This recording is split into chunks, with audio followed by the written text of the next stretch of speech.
just want to thank you for this wonderful morning na kung saan ay meron ka na namang ida-download sa aming pong mga buhay. And Lord, iangat mo ang pananampalataya ng bawat isa. And Lord, patuloy mo silang baguhin ng ayon sa iyong wangis. And I pray, Lord God, na ang mensahe mo, Panginoon, ay magbibigay, Lord God, na hallelujah ng kalakasan sa iyong mga anak. Once again, Lord God, we thank you and allow your Holy Spirit to speak through me mightily, oh God, in an effective way, in the mighty name of Jesus. And everybody says, Amen and Amen. Sige po, we can all be seated in the presence of God. Maraming salamat dahil kahit na malamig, ay naririto ka. Kaya sabihin mo sa katabi, pasalamatan mo namin katabi, salamat naman at dumating ka kahit giniginaw ka. Amen, amen, amen. Hallelujah. Hindi po madali gumising. Tama po, hindi po madali gumising. Lalo-lalo na yung bahay mo parang mas malamig pa sa loob kaysa sa labas. Okay? Na kahit na nakatutulog ka, nakahood ka. Okay? Amen. Pero purihin ng Diyos, we are protected. Tayo ay patuloy na protektahan ng Panginoon sa malamig na weather na ito. Amen. Hallelujah. So last Wednesday po, we talk about habits. Okay? Sa habits. Kasi po, creating a solid habit will make you a saint or you make you a monster. Tama po? It can make you sickly. Maaari ka maging masasakitin. Kung mali ang mga practices mo, maaari ka madaling maging masakitin at maaari ka rin naman maging malakas. Amen? At maaari ka rin naman maging mahirap at maaari ka rin naman umasenso sa iyong buhay. Tama po? Amen po? Kung naging habit mo, di ba palagi kang magtaubak. Mamili ka ng mamili. Okay? Hindi ka pa sumusweldo, ubus na yung sweldo mo. Di ba? So, ibig sabihin, that is a recipe for failure. Hindi po ba? Tama po? Kaya po, napakahalaga po that we should also set a habits. Kaya po, last Wednesday, we talk about having a habit of prayer. So, napakahalaga po na tayo po ay magkaroon po ng patuloy na pananalangin. Okay? Yesterday po, nanonood po ako sa City Harvest. Alam niyo po, nagpunta po sila doon sa Prayer Mountain. They pray at 2 o'clock in the morning. Sino po dito yung gumigising na 2 o'clock para manalangin? Amen. Okay, hindi siguro, Pastor. Wala pa ako sa level na yan. Amen. So, meron pong isa doon kasi na napakaganda ng kanya po testimony. Meron po siyang warts. Alam niyo po ba yung warts? Yung para po siyang kulugo. Okay, na hindi po gumaling-galing na kinakailangan po niyang magpatingin po sa doktor every 2 weeks para sunugin, yung and then magbayad. Ganun po ang ginagawa niya for so many years. Siguro mga 3 taon niya na ginagawa yun dahil yun po yung kanya pong karamdaman. Pero nung nagpunta po sila para po manalangin, siya po yung nanalangin. Doon po sa prayer man, sa Korea, nanalangin po siya. And then pagkatapos po, alam nyo po, pagbalik po niya sa Singapore, ay wala na po yung kanya pong warts. Nawala na po. Nung nagpa-check up po siya, wow, parang mayroon po mga bagong balat na tumutuwa parang balat ng baby. Hallelujah. Kaya dinideklara ko sa inyo, yung pagkakananalangin ka, magkakaroon ka rin ng kutis na parang baby. Amen. Okay. So ano pong how to establish a habit of prayer? Unang-una sa lahat, we have to set a regular time. Magkaroon po tayo ng oras. Okay? Actually, kung mas maaga, mas maganda. Amen. And then number 2, start with short sessions. Yung mga maikling oras lang. Wag po nating pilitin na manalangin ka kagad ng 3 oras. Okay? Amen. 5 minutes sa simula, and then as we progress, dagdagan po natin yung ating pong session ng ating pong prayer. And then number 3, follow a prayer structure. Ipapanalangin mo yung mga bagay na mahalaga sa iyo, tama? Okay, kaya magsimula po tayo doon sa panalangin po natin yung mga bagay na mahalaga po sa atin. Okay? Tsaka muna ipanalangin yung mga nangyayari sa Ukraine, nangyayari sa gobyerno natin, ipanalangin muna kung ano yung mahalaga sa iyo. Mahalaga ba sa iyo ang kalusugan mo? Mahalaga ba sa iyo ang kalusugan ng pamilya mo? Mahalaga ba sa iyo ang karir mo? Hindi po ba ipanalangin po na natin? And then as we go on, panalangin po natin, dagdagan po natin ng papalayo, okay, sa ating pong buhay. Okay? Ang tawag po din is ripple prayer. Simulan mo na sa sarili mo, simulan mo sa pamilya mo, simulan mo sa kaibigan mo, simulan mo sa church mo, and then idamay mo ang pastor mo sa prayer mo, idamay po natin yung ating mga employer, and then palayo. Start with yourself. That is also called a ripple prayer. Okay? Alam niyo po yung ripple? Okay, yung ano tawag doon? Yung sunod-sunod, yung parang pagka bumato ka sa tubig, di po ba, merong yung okay, basta yun na yun. Okay?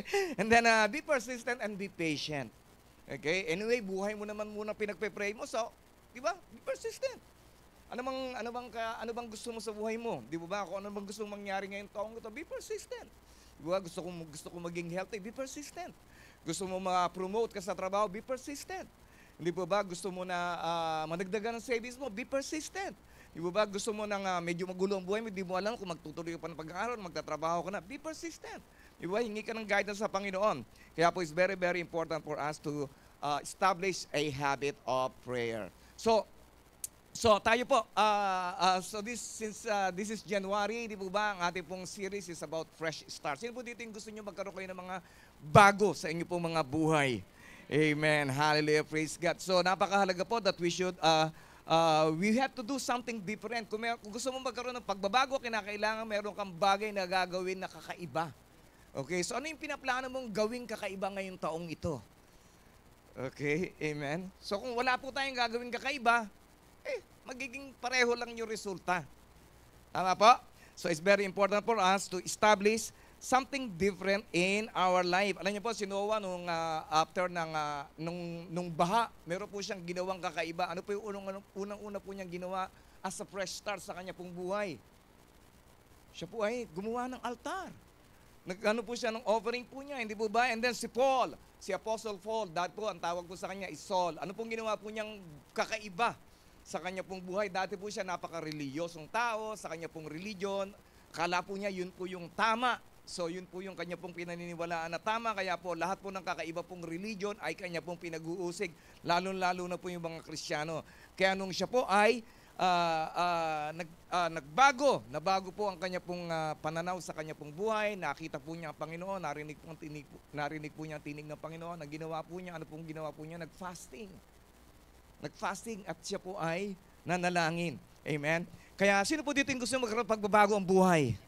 Amen. So simulan po natin ang pagpapasig kasi po yung mga bagay na hindi po natin kayang gawin ng pananalangin ay kaya pong gawin sa pamamagitan ng ating pong pag-aayuno, ng ating pong pagpapasing. Amen? So sino po dito ngayon sa umagang ito? So ngayon pag-usapan po natin ang milagro, himala. Sino po dito yung gusto niyo magkaroon ng himala sa inyo pong buhay?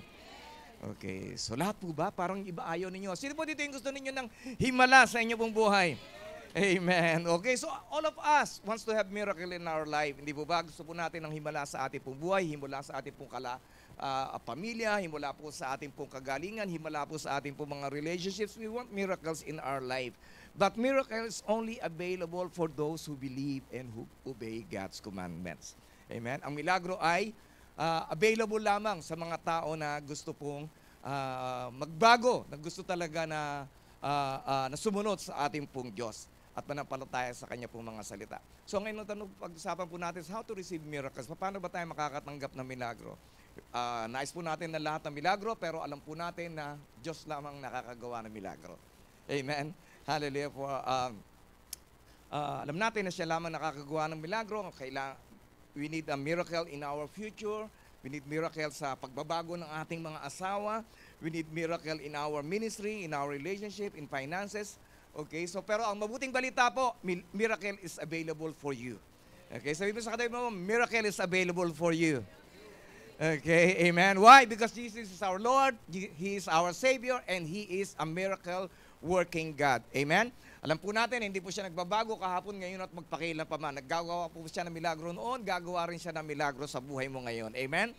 Kaya po, ang ating po Panginoon sa Mark 10:45, sabi, for even I, sa ating ang Panginoon Jesus po nagsasalita dito, for even I, the Messiah, I'm not here to be served, but to help others, and to give my life as a ransom for many. Yung word po na Messiah, ang ibig po sabihin po niyan is anointed one and chosen one. Siya po ay pinili ng Panginoon. And He is also a miracle worker. Amen? Hindi po siya nagbabago, and then He changes natin. Hindi po siya, He changes natin. Kung ano po siya noon, ganun pa rin po siya sa ngayon. He gave His life for what? For us. Hindi po ba binigay po niya ang kanya pong buhay para sa ating pong kaligtasan? Binigay niya po ang kanya pong buhay to make us whole. Okay? Magkaroon po tayo ng mawala po yung mga bagay na hindi po maganda po sa atin. He came, He gave His life to restore our relationship. I-restore po niya yung relationship natin sa Diyos at relationship po natin sa bawat isa. He came to restore our health. Kaya kung may sakit ka, siguradong gagaling ka. Amen? Hallelujah. And then he also came to restore our career. Okay? Kung noon meron ka mga desisyon na hindi nagawa, hallelujah, God can restore back your career in life. And He can also restore your future. Amen? And He can also restore our life. Amen? Kaya po napakahalaga that we should always look up to Him. Palagi po tayong tumingin sa Diyos. Dahil siya lamang po yung makakagawa ng mga bagay na hindi po natin kayang gawin sa ating pong buhay. Amen? And then the next verse po, sabay-sabay po natin basahin. And so they reached Jericho. Later, as they left town, a great crowd was following. Now it happened that a blind beggar named Bartimaeus, the son of Timaeus, was sitting beside the road as Jesus was going by. Amen? So ano ba ibig sabihin ng ano? So they reached Jericho. So yung Jericho pala, inaral ko, ano po ba yung ibig sabihin ng Jericho? Ang Jericho po pala, ibig sabihin is fragrant. Ibig sabihin mabango. Okay? Parang yung katabi mo, mabango yan. Okay? Amen? Naligo yan kahit malamig. And then pleasant. Ibig sabihin, kaaya-aya. And then aroma. Aromatic. Talagang mahalimuyak. Ibig sabihin, yung aroma para po yung pagka merong nakaamoy ka. Sino po dito yung mga coffee lover? Pag nakaamoy ka ng kape, hindi po ba parang gusto mo magkape rin? Okay? Yung aroma ng kape. And then, Jericho have a pleasant climate. Maganda po ang kanya pong klima sa lugar na yun. And Jericho is also have a fertile land. Ibig sabihin, mataba yung kanya pong lupa. At siya po ay, marami po siyang palm trees. Marami po siyang mga puno at mga pananim. So, ibig sabihin, mga kapatid, ang lugar po ng Jericho ay isa pong lugar ng mayaman at merong kasaganaan. Amen? Hallelujah. And we can reach your Jericho kung ikaw ay palaging kasama ng Panginoon. Amen? Hallelujah. As you follow Jesus, you will reach Jericho. At sabi dito, a blind beggar named Bartimaeus. Siya po ay bulag. At ang bulag po, ang mamamalimos po ba ang bulag sa lugar na kung saan ay hindi po mayaman ang mga tao? Of course, doon po siya pupunta sa kung saan ay meron pong siyang makukuhang limos. Tama po? Kaya po, I believe that Jericho is a place na kung saan ito po ay mayaman. Sabi dito, and then next verse po, sabay-sabay po natin ulit basahin. When Bartimaeus heard that Jesus from Nazareth was near, he began to shout out, Jesus, Son of David, have mercy on me. Amen? Hallelujah. And then the next verse, shut up! Some of the people yelled at him, but he only shouted the louder, again and again, O Son of David, have mercy on me. Amen. Alam niyo po, kung meron kang kailangan sa Panginoon, huwag kang magpapadistract. Mag-focus ka lamang. Amen? Don't waste the opportunity. Huwag po natin sayangin yung ating po pagpunta sa church na kung saan nag-attend lamang po tayo at di naman po tayo umaasa na tayo makakatanggap po sa Kanya. Amen? So we must always expect the unexpected. Kung may sakit ka, manalangin ka, manampalataya ka na ikaw ay gagaling. Kung naghahanap ka ng trabaho, naghahanap ka ng ibang trabaho, hallelujah, umasa ka na ikaw ay bibigyan ng trabaho ng Panginoon. Amen? Kung umaasa ka na ikaw ay pagka nag-church, marirestore ang relationship mo, umasa ka, panampalatayaan mo na marirestore ang relationship mo. Amen? Kung ikaw ay merong mga habits na hindi mo matanggal-tanggal sa iyong buhay, mga hindi magaganda mga bisyo, mga bagay na ginagawa mo ng patago, na hindi nakalulugod sa Panginoon, umasa ka na kaya kang baguhin ng Panginoon. Amen? Kung di mo kayang baguhin ng sarili mo, kaya kang baguhin ng Diyos. Amen? Kaya niyang baguhin ang iyong pag-uugali, kaya niyang baguhin ang iyong pagsasalita, kaya niyang baguhin ang mga bagay na ginagawa mo na alam mo na nakakasira sa iyong buhay. Amen? Sabi mo sa katabi mo, ligligin mo ng malakas yan, kaya kang baguhin ni Lord. Amen, amen. So, wag po natin sayangin yung opportunity because sa pagkakataong ito, it's now or never. Di po ba maaring hindi na uli mangyari yung oportunidad na ito na siya ay makatanggap ng milagro. Amen? And every time that we are coming to the Lord, we always have an opportunity to receive something miracle from Him. Amen? Kaya wag po natin sayangin that every time that we will be worshiping God, hallelujah, ay wala po tayong maiuwi. Palagi po tayo manampalataya na meron tayong maiuwi na galing kay Lord. Amen? Kaya sa umagang ito, I believe na bago ka lumabas na ito, meron kang iuuwi na galing kay Lord. Amen? Hallelujah. Alam niyo po, the devil have a lot of ways to stop you from receiving your miracles. Di ba? Ang demonyo, napakarami po pamamaraan po niya because yun po yung kanya pong purpose eh. To steal, to kill, and to destroy. Sisirain niya ang pananampalataya mo, sisirain niya ang buhay mo. Amen? Kaya huwag po tayong magpapapigil sa anumang trabaho ng kaaway sa ating pong buhay. Kaya don't stop, tuloy-tuloy lang.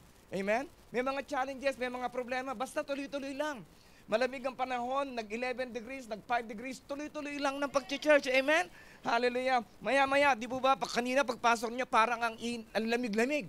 Di po ba? Pero ngayon, talagang ang presensya ng Panginoon, naririto, mainit na. Amen? Ako ay pinapawisan. Purihin ang Diyos. Amen?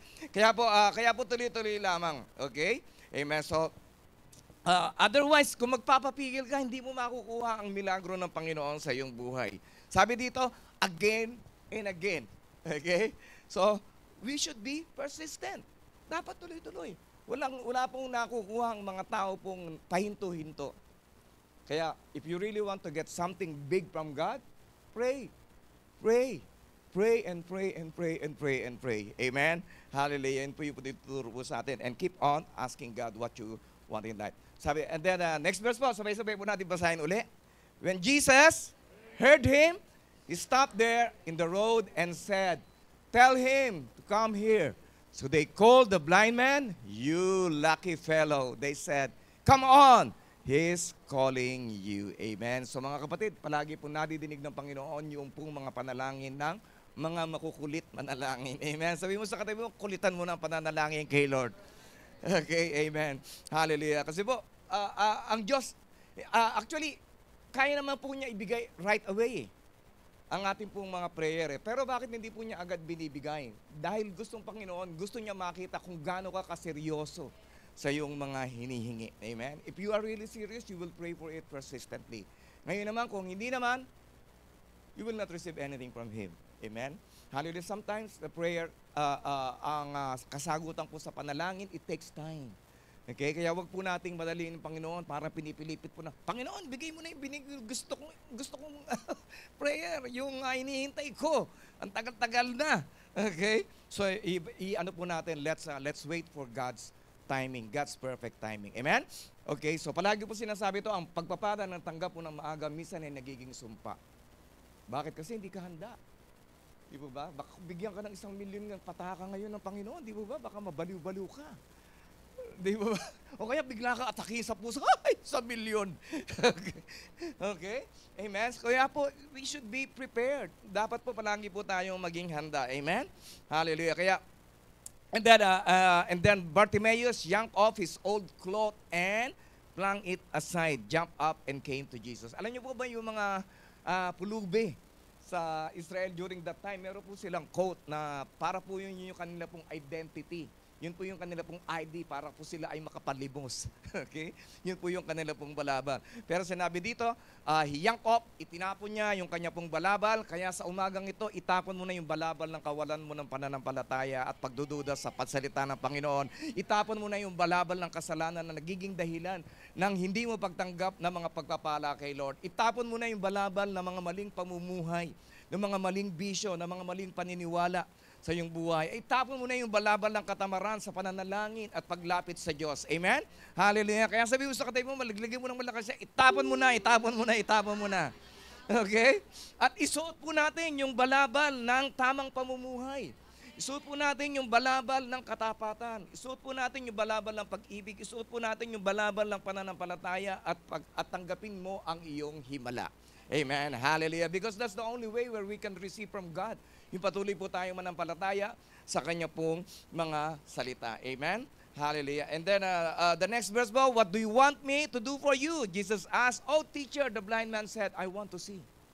Okay? So, we should be specific in our prayer. Dapat alam po natin kung ano yung gusto po natin. Okay? Baka may tinanong ko ng Panginoon, anong gusto mo, anak? Ha? Ano ba nga bang gusto ko? Ewan ko. Gusto ko lang kumain. Amen? So we must be specific. And then last verse po, and Jesus said to him, sabi dito, "All right, it's done." Okay, so ngayon sinasabi sa inyo, all right, yung prayer mo, it's done. In Jesus' name, amen? Hallelujah, your faith has healed you, your faith has provided for you, your faith will change you, amen? And instantly, the blind man could see and followed Jesus down the road. Amen. So, mga kapatid, when God changes us, pagka meron na tayong tanggap sa Panginoon, pag alam na natin na tayo ay nakareceive na milagro sa Panginoon, so isa na lamang po yung dapat po natin gawin, sundan po natin ang ating po Panginoon. Amen? So ngayon, ano po yung ating po matututunan ngayon? We have to stay close to Jesus. Dikit lang tayo kay Lord. Sabi po niya, abide in me. If you abide in me and my words abide in you, ask whatever you wish, it will be done for you. So sa Tagalog, dikit ka lang sa akin. Okay? At hayaan mo ang salita mo ay dumikit din sa puso mo. At pagka dumikit ka sa akin at dumikit din ang salita ko sa iyo, siguradong sigurado ang mga prayer mo, sagot ko yan. Amen. Hallelujah. Kaya sabi mo sa katibo, kaya sagot ni Lord ang prayer mo ngayong umagang ito. Amen. Hallelujah. If you want healing, kung gusto po natin ng kagalingan, stay close to Jesus. If you want provision, stay close to Jesus. If you want another job, gusto mo ng ibang mga trabaho, stay close to Jesus. Kung gusto mo ng mga magagandang decision mo sa buhay mo, stay close to Jesus. Amen? Kung gusto mo magkaroon ka ng mga magandang karir, iangat ka ng Panginoon, i-promote ka ng Panginoon sa buhay, stay close to Jesus. Amen? Hallelujah. Because staying close to Jesus will give you everything that you need in life, exceedingly, abundantly, more than you could ever think or ask for. Amen? Pagka tayo malapit kay Lord, amen, actually po, you feel contentment eh. Pagka na kay Lord ka, halos you don't pray for anything else anymore. Amen? Unlike po during the time that I was a young Christian, of course, palagi tayo nagpe-pray, ng karir, pera, hindi po ba? But now, my prayer is very different now. I want to become more closer to Jesus. I want His anointing to be upon my life. I want more boldness to share His word. I want more confidence. Magkaroon pa ako ng kumpiyansa sa akin po sarili to share the good news. I want more discipline. I want more determination. I want more devotion. I want decisiveness. Okay? I want excitement when preaching the Word of God. I want to have a great enthusiasm. Okay? Kasi po, God is so good unto me. Di po ba? Napakabuti po ng Diyos. Kaya po, kaya po, it's very, very important for us to stay close to Jesus. Because when you stay close to Jesus, hallelujah, yung mga material na mga bagay na yan, ay secondary mo na lamang pinagpe-pray po yan sa inyo pong buhay. Amen? Hallelujah. Sabihin mo sa katabi mo, darating din ako sa level na yan. Okay, amen. Hallelujah. If you want life change, stay close to Jesus. Wala naman po iba makapagpapabago sa buhay po ninyo, kundi si Jesus lang. Amen? Kaya lapit lang tayo kay Lord palagi. Okay? Sabihin sa kayo, narinig mo ba yan? Oy. Okay. Amen. So, acknowledge your need. Alam niyo po, lahat po tayo mayroong pangangailangan. Pero kahit alam ni Lord na gusto po natin yun, we have to tell Him what we need. Okay? Di po, why? Because, kasi po pagka sinabi po natin, yung ating pong naisin, of course, pagka natanggap po natin, matututo po tayong, specifically, pagpapasalamat po natin yun. Amen? So, anong gusto mo ngayong umagang ito? Gusto mo ba ng kalusugan? Gusto mo ba ng kagalingan? Gusto mo ba ng trabaho? Okay? So, pray. Di po ba? Acknowledge your need. Okay? Gusto mo ba ng a new life? Di po ba? Gusto mo ba ng gabay sa ating po Panginoon? Pray for your need. Be specific. Okay? Be specific. Maging ano po tayo, maging tapat po tayo sa Kanya. Let's be honest. Okay? Wala pong, minsan po, hindi po tayo nakakatanggap dahil ikaw nga, hindi mo nga alam kung anong gusto mo sa buhay. Okay. So let's be specific. Pag-pray po natin. Alam niyo po, minsan po, ang isipan po natin napakahina. Magmemorya. Kaya po isulat ninyo. Ano bang gusto ko sa buhay? Okay? Labas mo yung telepono mo ngayon. Magsulat ka sa notes mo. Ano ba ang gusto ko sa aking buhay? Okay? And then, pray to God. Stay close to God. Mag-devotion ka. Okay? Sabi, abide in His Word. Tama po? Hallelujah. Sabi mo sa kapatid mo, tuloy-tuloy mo lang yung devotion mo, ha? Okay, amen. And then, believe to receive. We cannot receive anything from God without believing. Yan po yung katotohanan. Wala po tayong matatanggap, kundi po tayo naniniwala. Tama? Na tayo ay makakatanggap sa Kanya. Amen? Kung ang paniniwala mo lang ay maliit, of course, we can only receive small from God. Pero kung ang paniniwala mo malaki, lalakihan mo ang paniniwala mo, na kaya kong makarating sa ganitong lugar, na kaya kong gumawa ng mga magagandang bagay sa Panginoon, that God can use me to bless more people, to bless the whole nation of the Philippines. Okay? Okay, so believe to receive God's promises. Okay? Promise of healing and God. Di lang ikaw ang gamitin ng Panginoon. Alam niyo po ba yung mga experiences na nararanasan po ninyo? One day, yan po ay magiging patotoo po sa buhay po ng iba. May share po natin yan at yan po ay makapagbibigay din po ng pagpapala sa kanila po mga buhay. Amen? Hallelujah. So believe to receive of a life of abundance to the full till it overflows. Okay? Na kung saan ay maranasan mo ang buhay talaga na punong-puno ng kasaganaan, na kung saan hindi mo na masyadong iniisip kung ano ang iyong pangangailangan. Okay? Amen. Believe to receive God's promise of a life guided by the Holy Spirit. Maniwala po tayo. Maniwala ka na kaya kang gabayan ng Banal na Santong Espiritu. Amen? Sa lahat ng iyong mga decisions sa iyong buhay. And I believe that the manifestation of the fruit of the Holy Spirit will also be yours in the name of Jesus. Amen? Love, joy, peace, patience, kindness, goodness, faithfulness, gentleness, and self-control. Okay, sige, ligligin mo yung sabi mo, sabi ni Pastor, self-control daw, oy. Okay. Self-control sa kain, self-control sa tulog, self-control sa Facebook. Di po ba? Okay. Di po natin magagawa. Alam niyo po, hindi po ito agad-agad. We have to practice it. Pinapractice ito. Okay. Akala natin pag, I'm filled with the Holy Spirit, I have self-control. Okay? Na talagang may self-control. Ano? You have to practice it. Kung galit ka, pigilin mo. Di katakin sa puso pagka hindi mo nailabas yan, pigilin mo. Okay? Self-control. Mag-ano po tayo ng ating pong i-practice po natin. Okay? Sige, sabihin sa kanila, i-practice mo, oy. Ayan, okay. And then we have to endure now and enjoy later. Minsan po nangyayari, we enjoy now and endure later. Yan po, we do it wrong. Hindi po ba? Nag-enjoy tayo sa ating buhay and then pag tumanda na tayo, we will regret. Okay? So, there are two outcomes of life. Di ba? Meron po dalawang sakit mararanasan. There are two pains in life. Pain of discipline and pain of regret. Okay? Ayun, kabisado na ni Shire. Di po ba? Di po ba? It's either that magkaroon ka na ng ngayon, maranasan mo, mag-control ng kain mo.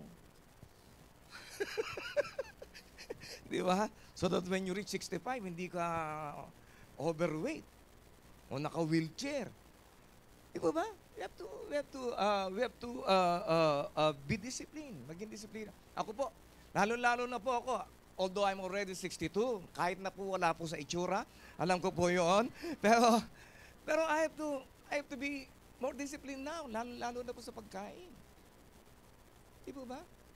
And then, ngayon po, I'm practicing not to, as much as possible, bawasan yung kain. Di ba? Mamili ka ng kakainin. Okay. Kung noon, mahilig ako sa chicharon, di ba? Pero ngayon, ayoko na. Di ba? Kung kakain ka, meron kang Coke. Pero ngayon, hindi na pwede. Di ba? Bakit? Kasi marami pa akong assignment sa inyo. Hindi mo ba? Okay? Because success is not a success without a successor. I want you all to be my successor. That one day that you will go in the place where God will assign you, na kung saan i-assign kayo ng Panginoon, at kayo rin ay maggamit doon sa lugar na inyong patutunguhan. Amen? Sige, palapakan na si Lord. Amen. Okay, so endure now. Diba? Tiis-tiis. Huwag kang gasta ng gasta. Hindi yung gasta ngayon, bukas. nga. Okay. Hindi mo ba? So you have to think about yourself. Kaya nga po, we've been practicing about planning to succeed because planning is very, very important in our life. Magplano po tayo sa ating pong health. Magplano po tayo, paano po tayo sa ating pong relationships. Di po ba? Yung asawa mo, yung katabi mo, di po ba, mahalin mo yan. Nag-iisa lang yan. Okay. Walang kamukha yan. Unique yan. Hindi ba? Nag-iisa lang yan. Kaya mahalin mo yan, okay? Amen. Kaya kahit minsan nakakainis yan, okay lang yun. It's a part of life. Hindi ba? Kaya po, endure now. And then, enjoy later. Amen? Hallelujah. Kasi po, tayo po, ang gusto po natin is yung pong, ano ba tawag doon? Yung madaling self-gratification. Gusto po natin, agad-agad kagad yung reward. Pag sumweldo kayo, kinakain, oy, may pera na ako. Saan ko kaya gagastusin to? Hindi ka na mapakali. Di ba? Sasabihin mo, merong naimbitahan ka sa party, di ba? We may never pass this way again. Kinakailangan mag-enjoy daw tayo. No. Enjoy later. Okay? Amen? Mahal niyo po si Pastor? Okay, amen. Hallelujah. Minsan po kinakailangan po natin malaman ng katotohanan. Tama po? You have to endure now. Meron kayong tampuhan? Forgive. Paano mo natin sasabihin, mahal natin ang Diyos na hindi po natin nakikita, hindi natin matutunang mahalin? Yung katabi mo na yung nakikita. Ayan. Di ba? It's very important. Okay? Okay, so we are not perfect people. Let's accept the fact. Tanggapin po natin ang katotohanan that we are not perfect people. We have a lot of imperfections. Pastor, marami. Okay. Kaya po, magpatuloy lamang po tayo because it's a fact. Meron po tayong mga flaws, meron po tayong mga kakulangan. Okay? Hindi po tayo perfecto. Okay? So, endure na. Sabi mo sa katabi mo, endure now, enjoy later. Ayan. Amen. Okay? And then, lastly po, follow Jesus and live your old life. Okay? So, the real life change, ang tunay po talaga na pagbabago ay kung saan sundan po natin ang ating po Panginoon, Kanya po mga katuruan, na Kanya po mga pinag-uutos. Iwan na po natin yung buhay po natin na hindi maganda. Pangit. Diba ba? Pangit nga babalikan mo pa. Diba? Kandaloko-loko na nga ang buhay mo noon Gusto mo ba magkandaloko-loko pa rin ang buhay mo ngayon? Inalis ka na doon ni Lord. Nilagay ka niya na sa maganda. Ayusin mo na. Diba? Amen? So, that's the only way to live a successful life. Yun po sikreto po ng success sa buhay. Follow Jesus. At iwan po natin yung buhay na hindi maganda. Okay? So, live your life of sin. Iwanan na po natin yung buhay po natin ng kasalanan. Iwanan na po natin yung buhay po natin ng pagdududa sa mga pangako ng Panginoon. Iwanan na po natin yung palagi kang naghihintay ng tulong ng tao. No. Dapat, hintay tayo palagi sa tulong ng Diyos sa ating pong buhay. Amen? Ang tulong ng tao, kukunti lang na itutulong niya sa iyo. Pero ang tulong ng Diyos, napakalaki. Limitless. Nung nag-i-start po kami mag-church, of course, hindi po madali. Finances, hindi po madali. Okay, so, we rent this house. At ilan pa lamang po kami. Diba? Meron nga nagsabi sa akin, magsulisit ka na lang, pastor. Sabi ko, yun yata yung pinakahuling bagay na gagawin ko sa buhay ko. Okay? So, I trust God. Ako ay nagtiwala sa Diyos. Amen? And look where God has brought us. Amen. Tignan niyo kung saan tayo dinala ng ating Panginoon. Amen? Hallelujah. Praise God. Kaya po napakahalaga na and then also the same, we must not play God. Okay? Two-way po yan Minsan po, di nga tayo humihingi na tulong sa iba, okay, but we play God. Gusto po natin silang parang tayo yung palagi nilang aasahan. Palagi nilang aasahan. Pagka meron pong nangangailangan, palagi po nating ituro that we have a provider.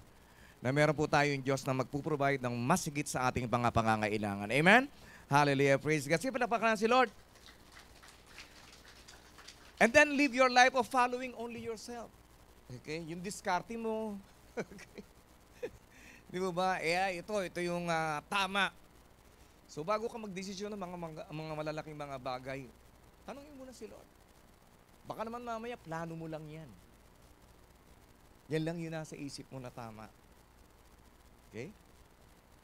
Let's always consult God pagka tayo ay gumagawa ng desisyon sa ating pong buhay. And then follow Jesus to receive your miracle.